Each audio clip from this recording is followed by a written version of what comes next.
8월 4일 일일 기도회를 하나님께 드립니다. 함께 성경 읽겠습니다. 성경은 빌립보서 3장 12절부터 16절 말씀입니다. 내가 이미 얻었다 함도 아니요 온전히 이루었다 함도 아니라 오직 내가 그리스도 예수께 잡힌 바 된 그것을 잡으려고 달려가노라. 형제들아, 나는 아직 내가 잡은 줄로 여기지 아니하고 오직 한 일, 즉 뒤에 있는 것은 잊어버리고 앞에 있는 것을 잡으려고 표대를 향하여 그리스도 예수 안에서 하나님이 위에서 부르신 부름의 상을 위하여 달려가노라. 그러므로 누구든지 우리 온전히 이룬 자들은 이렇게 생각할지니 만일 어떤 일에 너희가 달릴 생각하면 하나님이 이것도 너희에게 나타내시리라. 오직 우리가 어디까지 이르렀든지 그대로 행할 것이라. 아멘. 오늘 우리의 예배와 기도를 받으시는 하나님을 뵙습니다. 말씀을 나눌 때 하나님의 임재가 우리 가운데 있기를 바랍니다. 오늘은 준비된 오늘 앞으로 달려라 라는 제목으로 말씀을 전하겠습니다. 올림픽 경기 중에서 육상이라는 종목이 있습니다. 이 종목은 출발선에서 종점까지 온 힘을 다해서 달리는 종목입니다. 이 종목에서 우승하려면 절대적으로 해서는 안 되는 것이 있습니다. 신호탄이 터졌을 때 출발선 뒤로 뛰는 것이죠. 만일 신호탄이 터질 때 출발선 뒤로 뛰는 사람을 보셨다면 그 사람은 아마도 육상 선수가 아니라 개그맨일 것입니다. 육상 선수는 트랙을 돌며 달릴 때 뒤를 돌아보지 않습니다. 심지어 자신이 지나왔던 트랙이 어떻게 생겼는지 기억하지 않습니다. 자신이 얼마만큼 앞서가는지 과하게 신경 쓸 겨를이 없습니다. 단지 온 힘을 쏟아서 달릴 뿐입니다. 사도 바울은 오늘 그 당시에 살고 있던 빌립보 성도들에게 나는 부름의 상을 위하여 달려가노라 라고 편지를 썼습니다. 사람들은 사도 바울의 이야기를 듣고 공통적으로 회상했을 것입니다. 바로 고대 올림픽에 있었던 달리기 행사를 말이죠. 4만 5천 명이 와! 환호를 지르는 올림피아 스타디온에서 우승자는 승리의 상징으로 월계관을 하사받았습니다. 영광의 활용정점이었던 셈이죠. 이 월계관을 쓰려면 어떻게 해야 할까요? 앞서 이야기한 것처럼 출발선에서 발을 떼자마자 앞으로 달려야 합니다. 저는 여러분께 오해하지 않게 말씀드립니다. 이 세상에 있던 모든 추억과 인간관계에 대해서 무시하고 오로지 자기 생각만 하는 이기적인 사람이 되는 것을 말씀드리지 않습니다. 여기 이 편지에서 사도 바울이 말한 것은 자신의 지난날에 대한 반성과 회고였습니다. 사도 바울은 지난날 자신이 어떠한 열심을 가지고 살아왔는지 알고 있었습니다. 바리새인 중에 바리새인으로서 많은 것을 배웠고 많은 율법을 정확하게 지켜왔습니다. 자신은 바리새인으로서 하나님께 구원받아 마땅한 사람이라고 생각했죠. 그 마음으로 기독교인들을 박해했습니다. 그런 사도 바울의 손에 의해 수많은 기독교인들이 감옥에 들어가기도 하고 또 죽임을 당했습니다. 그러나 그런 사도 바울이 예수님을 만났습니다. 예수님을 만나자마자 지금까지 자신이 해왔었던 일들이 모두 어리석은 것임을 깨달았습니다. 내가 이렇게 함으로써 하나님께 사랑을 고백하는 줄 알았는데 도리어 그것이 아니었다라는 것을 깨닫게 된 것이죠. 심지어 예수님과 함께 걸어가는 모든 선교의 여정 속에서 일어나는 기적들이 그리고 권능들이 자기 자랑이 되지 않았어요.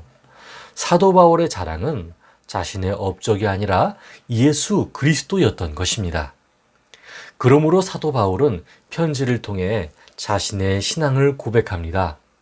형제들아, 나는 아직 내가 잡은 줄로 여기지 아니하고 오직 한 일, 즉 뒤에 있는 것은 잊어버리고 앞에 있는 것을 잡으려고 표대를 향하여 그리스도 예수 안에서 하나님이 위에서 부르신 부름의 상을 위하여 달려가노라. 아멘. 여러분, 사도 바울은 뒤에 있는 것, 즉 자신이 과거에 대한 죄책감을 잊어버렸습니다. 심지어 바로 최근에 예수님의 이름으로 기적과 권능을 행한 것까지 가차없이 버립니다. 그것이 내 것이라고 여기는 것이 아니고 이제 모든 것이 다 하나님께 속한 것이다 라고 이야기를 합니다. 그것을 잡으려다가 뒤에 있는 죄책감에 얽매여 있는 것을 잡으려다가 내가 지금까지 해온 사역들, 권능으로 이루었던 사역들을 잡으려다가 예수님을 뒤쫓지 못하게 될까봐 앞을 향해서 힘껏 달려갑니다. 여러분, 우리들은 과거의 실수에 얽매여 있는 것들이 많습니다. 거기에서 벗어나오시길 바랍니다. 과거에 아팠던 기억들에 얽매여서 상처를 곱씹고 있습니까? 그것은 너무나 오래전에 지나갔는데 자신이 그것을 놓아주지 않는다면 어떻게 됩니까? 예수님이 준비하신 미래는 나하고 같이 가자 이야기하고 있는데 자기 연민과 자기 증오심에 사로잡힌 사람들은 미래를 보지 않으려고 결심합니다. 저는 지나온 사람들에 대한 실망감과 배신감, 상처와 고통 때문에 시달렸습니다. 지워질래야 지워질 수가 없고 심지어는 불면증과 악몽에 시달렸습니다. 그러나 어느 날 과거를 곱씹고 있는 자신이 발견되었습니다. 모든 일에 칭찬받던 과거의 자신을 기억하는 동시에 피해자였던 나, 증오심에 불탔던 나, 보복심에 불탔던 내가 거기 있었습니다. 제가 움직이려고 할 때마다, 앞으로 나아가려고 할 때마다 그것들이 제 발목을 잡고 놓아주지 않으려고 했습니다. 오늘 새로운 출발선이 앞에 그어져 있지만 저는 뒷걸음질 치는 선수처럼 주저했습니다. 여러분, 상처 입은 사람은 당장 일어날 수 없고 쉬는 순간이 반드시 필요합니다. 치유는 긴 시간이 필요합니다. 그러나 치유가 아니라 자기 연민에 지나치게 빠지고 있는 자신이 보인다면 이제 미래를 보여주시는 예수님을 향해 눈을 돌리시기 바랍니다. 그렇다면 여러분이 가고 있는 길이 어디쯤인가 돌아보게 될 것입니다. 그러나 어디까지 왔는지 살펴보지 않으셔도 돼요. 다른 사람들은 저렇게 성공의 길을 가고 있는 것 같이 보이는데 난 어디까지 왔지? 그렇게 여기지 않으셔도 돼요. 여러분이 예수님을 향해 눈을 돌리는 순간 미래라고 하는 새로운 출발선에서 이미 한 발자국 나아갔기 때문입니다.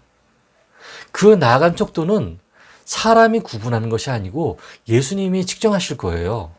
그러니 다른 사람이 어떻게 나아갔든 다른 사람이 얼마나 나아갔든 그 길이와 자신의 길이를 재어보려고 애쓰지 말고 오늘날 예수님이 자신을 사랑하시고 자신이 지금 한 걸음 뗀 순간 너무나도 기뻐하시면서 천국에서 막 환호성을 지르면서 드디어 저 성도가 한 발자국을 뛰었구나 라고 하는 그런 환호성을 느껴보시기 바랍니다. 우리의 마지막은 알 수 없으나 오늘 한 발자국 나아갔다는 사실에 기뻐하십시오. 사도 바울은 16절에서 말합니다.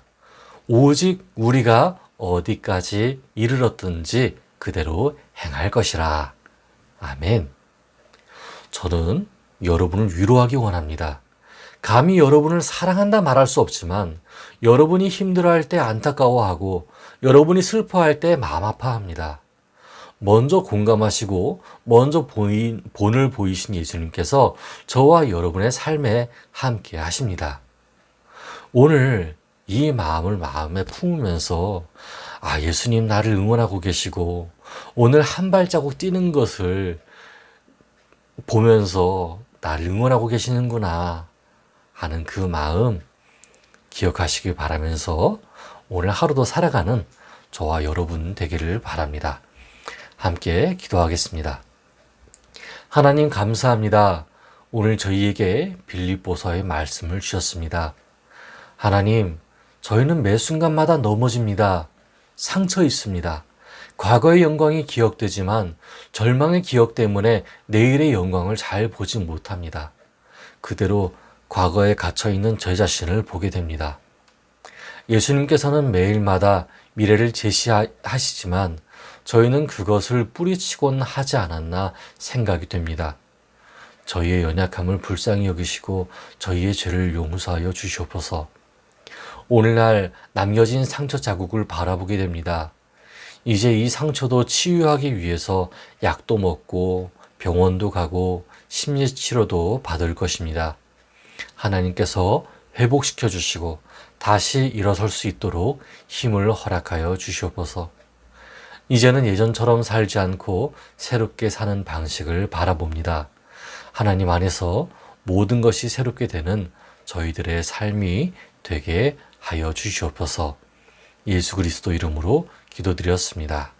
아멘. 이제 각자의 기도 시간을 가지며 기도합니다. 첫째, 예수님께서 준비하시는 미래를 향해 오늘도 한 걸음 나아갈 수 있게 되기를 기도합시다. 둘째, 지난날의 상처와 고통을 치료하시고 또한 치료받을 수 있는 의지를 갖게 해달라고 기도합시다. 함께 기도하겠습니다.